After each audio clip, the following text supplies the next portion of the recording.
Performance exceptionnelle de Pierre Niney dans le film Le Comte de Monte Cristo. Je vous invite également à aller écouter la playlist du film par Jérôme Robotier sur Spotify.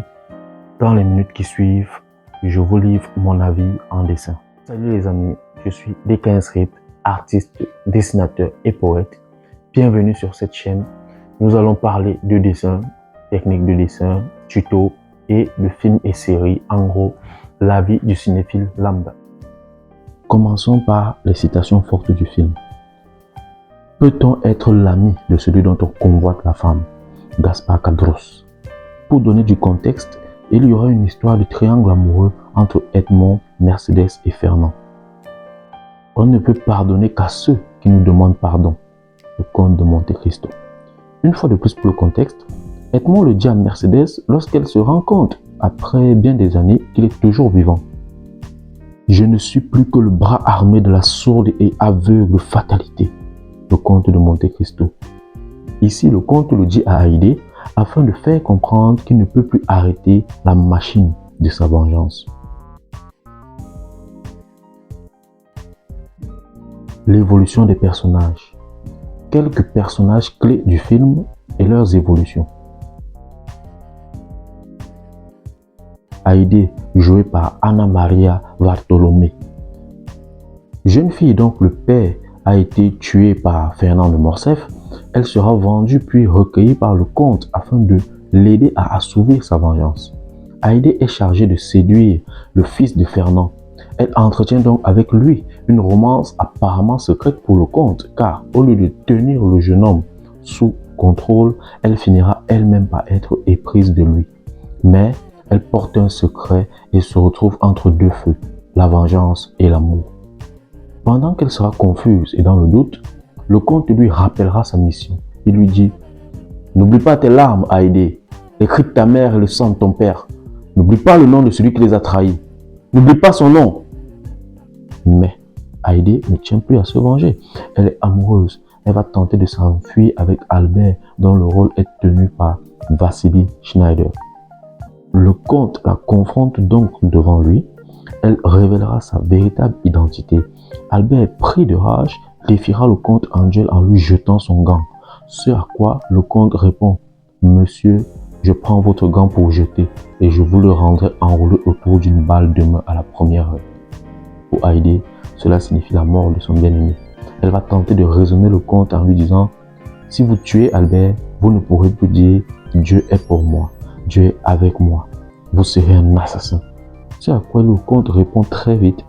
Il est écrit dans la Bible que les fils paieront pour les crimes de leur père. Donc, au retour de ce duel à mort, elle voit le comte sortir de la calèche. Elle avoue donc ses sentiments. Que vais-je faire de cet amour que je ne lui ai pas donné et de ces mots que je ne lui ai pas dit, se demande-t-elle en hurlant sur le comte. Ce dernier lui répond, vous les lui avez dit et il les a entendus. Le comte avait épargné Albert.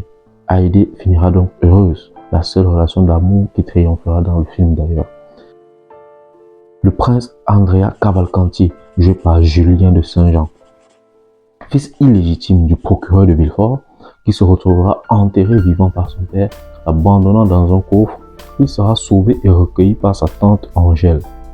Avant de se retrouver sur la route du comte de Monte Cristo, qui aura besoin de lui pour assouvir sa vengeance. La mission de André, surnommé prince de Cavalcanti, sera de se rapprocher d'Eugénie, la fille de Danglars, et de miroiter une fortune immense à son père afin que celui-ci souhaite un mariage entre les deux. Sauf que ceci est la mission du comte. André a une mission bien personnelle, se venger du procureur, son père qu'il avait abandonné et laissé pour mort. André de toute façon ne séduira pas la fille de Danglars car non seulement celle-ci en aime une autre, mais elle est aussi sa demi-sœur, puisqu'ils ont la même mère et qu'il le sait. Il s'en tiendra donc à protéger son secret. André, au moment de confronter le procureur devant la cour, dévoilera sa vraie identité en racontant toute son histoire et l'infanticide tenté par son père. La réputation du procureur étant ainsi entachée, pour le comte, c'était suffisant, mais pour André, non. André plantera un couteau dans la gorge du procureur avant lui-même de recevoir une balle de la part des soldats présents et témoin de son crime. Fernand de Morcerf, joué par Bastien Bouillon. Présenté comme la raclure qu'il est, mais peut-on vraiment le juger ainsi? Fernand, amoureux de sa cousine Mercedes, se sentira trahi par la demande en mariage de Edmond à Mercedes. Et en plus, c'est lui le témoin. Il va très vite sauter sur l'occasion d'écarter son ami à présent ennemi de la vie de Mercedes. Avec la complicité du procureur, il a fait un faux témoignage sur Edmond, le faisant passer pour un traître à la nation. Edmond sera laissé dans un cachot et pour le reste du monde déclaré mort. Mais Fernand, tout au long du film, multiplie les trahisons. Il a trahi le pacha de Janina, père de Haïdé, en lui criblant de 10 balles, confrontation à laquelle il ressortira avec un œil crevé. Fernand est donc cet homme jaloux qui trahit son ami d'enfance, l'envoie mourir en prison, épouse la fille, a un enfant, trahit ses alliés et accède au pouvoir, le général de Morcerf. Au bout du compte, il aura un affrontement final à visage découvert face à Edmond, le comte de Monte Cristo. Combat qu'il va perdre et sera tout de même épargné par Edmond qui lui fera bien comprendre qu'on arrive toujours à pardonner aux morts. Fernand devra vivre avec la solitude et la culpabilité. Sa femme qu'il a quittée, son fils qui s'en est allé. Mercedes, jouée par Anaïs de Moustier. Mercedes, la femme de toutes les convoitises. Elle est finalement au cœur de cette vengeance. Que pouvait-elle faire? Elle aurait bien voulu attendre son amoureux, mais on lui a dit qu'il était mort. Elle a refait sa vie avec Fernand. Cependant, on voit bien qu'elle reconnaîtra au premier regard Edmond, lorsqu'il se présentera comme étant le comte de Monte Cristo. Elle n'était pas au courant de l'injustice subie par Edmond. Ce dernier lui expliquera tout en lui montrant la lettre manuscrite de Fernand faisant un faux témoignage à son encontre. Il n'empêche que, dans sa soif de vengeance, Edmond a accepté un duel à mort défié par Albert, le fils de Mercedes et Fernand. Mercedes a donc plaidé pour qu'Edmond ne tue pas son fils. Elle est la dernière personne à qui le comte laissera une lettre avant de repartir à la mer. Et comme il le dit à la fin, toute la sagesse humaine est dans ces deux mots, attendre et espérer. Le comte de Monte Cristo, joué par Pierre Ninet. Le comte de Monte Cristo est indéniablement le personnage principal de ce film. Edmond Dantès, au départ, n'était qu'un moussaillon. On verra que son statut social va passer par plusieurs paliers. Donc, ce jeune moussaillon sauve une jeune femme de la noyade, Angèle, jouée ici par Adèle Saint-Phal. Cet acte anodin au début du film aura des répercussions tout du long. De moussaillon, il sera fait capitaine, s'attirant ainsi la jalousie de Danglars, principal conspirateur pour qu'Edmond quitte de capitaine à geôlier. Arrêté le jour de son mariage, il laisse derrière lui Mercedes et copie pendant plusieurs années en prison où il fera la rencontre d'un homme, l'abbé Varia, interprété par monsieur Pier Francesco Favino, qui se dit dernier templier. Cet homme détient une information importante, l'emplacement du trésor de Monte Cristo. Les deux hommes vont planifier leur évasion.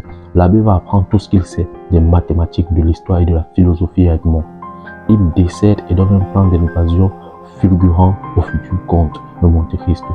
Edmond rentre au pays, mais il est trop tard. Son père est mort, sa fiancée s'est remariée. Il trouve le trésor et met en marche des investigations afin de savoir pourquoi il a subi cette injustice. Après avoir compris la conspiration, on le voit dans une église faire une déclaration au Christ. Je ne viens plus pour te prier ou te chercher, mais seulement t'avertir. Je vais faire ce que tu n'as pas su faire. À partir de maintenant, c'est moi qui récompense et c'est moi qui punis.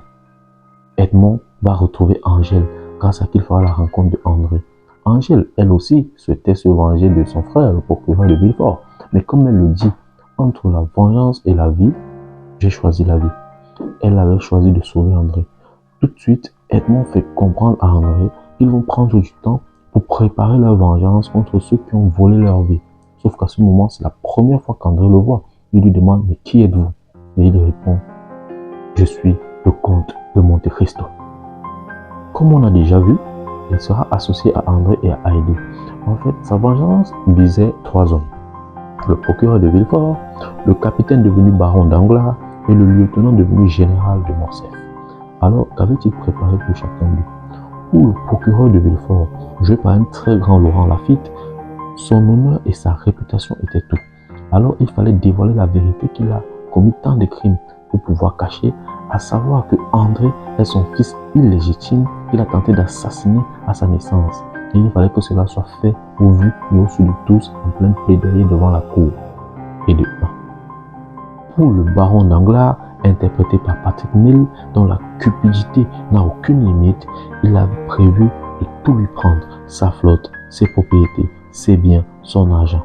Après lui avoir fait croire qu'il pouvait spéculer sur ses avoirs et contracter un prêt d'argent au compte avec comme garantie tous ses biens, il se trouve qu'il a effectivement perdu sa flotte et qu'il était dupé par le comte qui va même lui ressortir sa phrase préférée.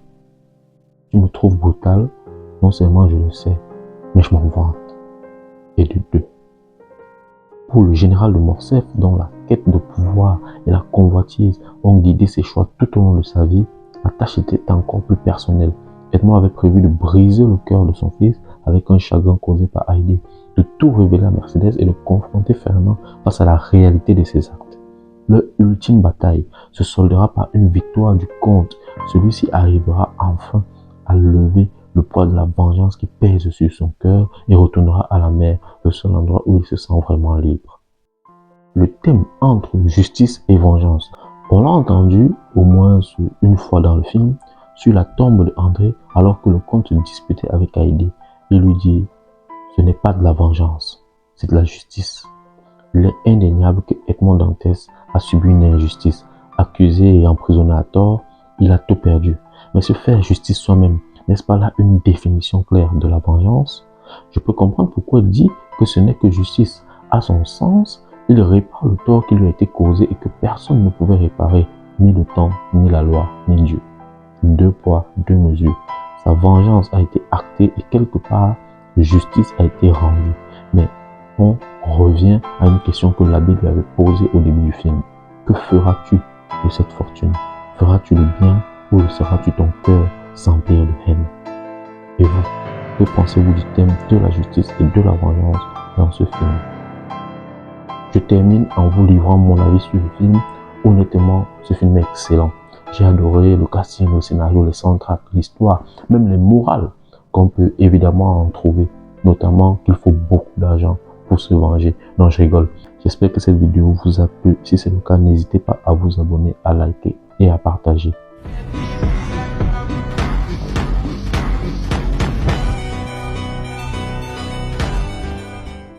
J'espère que vous avez apprécié cette vidéo.